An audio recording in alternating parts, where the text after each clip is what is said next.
This is Danielle Fowler presenting Mechanizing People and Pedagogy, Establishing Social Presence in the Online Classroom by Jennifer M. Cunningham. The author discusses the impersonal nature of online courses and how social presence can help to create a more effective online learning community. If we feel connected to those other people in our online courses, we are more likely to learn. We learn better. And she also discusses how instructors should employ new and relevant techniques to meet changing needs, because as a society, we're changing. We're always getting access to new technologies and techniques, so we need to ever evolve with the evolving society. And so the question is posed, can Voki avatars be a useful technology in creating social presence? You may be asking yourself, what exactly is a Voki avatar? And so an avatar is a digital cartoon representation of an online user. And Voki is actually just the company that this particular study used their product. So the avatars are highly customizable. You can either, create an avatar that looks like you or looks like maybe how you would like to look. You could also choose something like a historical figure, an animal, anything that you want, and it would represent who you were. And I learned through this article that this is a Web 2.0 technology, which means it's participatory or user-generated content. So the author goes on to talk about community of inquiry, which is a framework that was presented in 2000 by Garrison, Anderson, and Archer. And so what they said in 2000 was that there are three elements that create an effective learning community. Those three things are cognitive presence, teaching presence, and social presence. So cognitive presence is sustained communication. So that's pretty obvious that we need to be engaged and in discussion and be cognitively present in order to have an effective learning community. Teaching presence focuses more on design and facilitation. So what is how is the course set up? How will students engage in it? What will they be required to do? How does the teacher keep people engaged? And then social presence is that sense of being engaged with real people. So feeling like you're actually in a learning community with others. And so obviously the community of inquiry is dependent on interaction, but interaction alone is insufficient to have an effective learning community. So how does social presence and avatars come together? So I just said that it's important to have a sense of real people and community within your learning environment to make it the most effective that it can be. And so I thought of, when I was a kid, I had this image of a radio DJ that I heard all the time and listened to every day on the way to school. And then when I saw that image of the real person, I was taken aback because it's not what I had in my head. So we know that online users do the same thing. We construct an image of what we think that others might look like.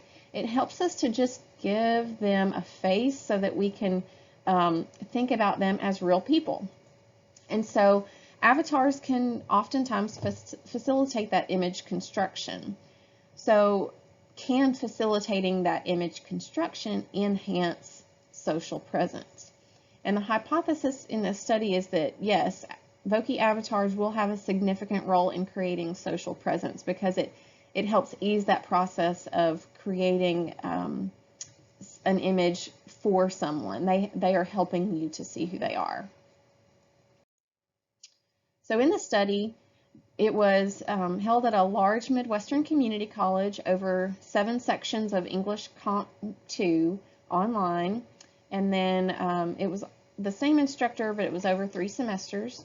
There were 140 students total, and only 40 students self-selected to complete the survey after grading was completed, after the course was totally finished. There were several questions in the survey, but the bulk of the data came from 3 open-ended questions at the end. And those 3 questions are, what best helped you feel like you were more than a number in this class? What helped you feel like you became acquainted with fellow students? And then question 3 was other. So please share any other comments or feedback that you haven't shared thus far or that you think is important. And so, like I said, the hypothesis here is that Voc avatars would play a role in helping that social presence aspect of the online learning community. So primarily question 2 is where they expected to see the most Voc answers, I guess. So let's talk about the results of question 1. You'll notice right away that Voc avatars were not a leading cause for students to feel like they were more than just a number. In fact, the great majority of the answers here were that emails from the instructor and essay feedback from the instructor were what helped them feel like more than just a number. Like I said, this was sort of expected that the avatar wouldn't be a huge answer here, because the way that the question was presented, it made it sound like, you know, on behalf of the institution, do you feel like more than just a number? So it makes sense that the instructor would be a big answer there. Question number 2, though, this one is also very interesting. Again, Voc avatar is not a big answer here. So remember, question 2 was asking, how did you connect with other students? How did you get to know other students? And the hypothesis was that Voc avatars would be a primary factor in helping students connect and feel a sense of community with other students. Turns out it was actually a group or collaborative project, and then after that, a peer workshop or review feedback that helped them to connect most with their other students, with their peers. And funny enough, the researcher expected the students to dislike those 2 projects and expected them to say that avatars were better because they just simply didn't like the collaborative project. Well, as it turns out, even if they didn't like it, it was still a better way for them to connect with others. And then question 3 was pretty interesting. That was just the other category. What do you want to say here? And I thought that it was interesting that 5 students went out of their way to say that Voc avatars were not helpful. And 1 student did say that they enjoyed creating a Voc avatar. That's out of 40 students. 1 student made mention that they liked it. And then in comparison, 8 total students went out of their way to praise the instructor. So what all does this mean? The hypothesis, again, was that the avatars would have a significant role in creating social presence. And remember that social presence is key in that framework of community of inquiry. So turns out, though, direct communication between students through that collaborative project and the peer workshops had much more impact, or at least reported much more impact. And it's also interesting to see that the teaching presence factor of community of inquiry was extremely clear in questions 1, 2, and 3.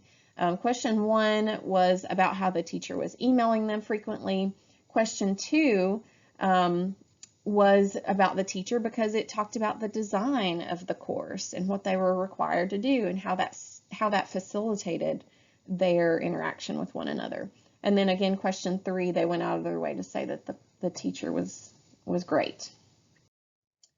So in conclusion, the technology of Voc avatars may be useful in an educational setting, but not in this study. So it could be the way that the study was set up, or the classroom may not have made the best use of the avatar technology.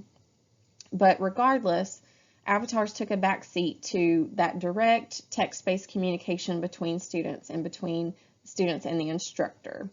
And so I would sum this up by saying that technology for technology's sake does not support learning.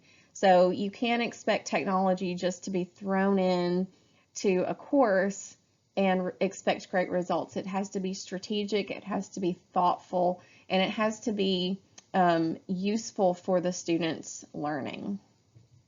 Thank you so much.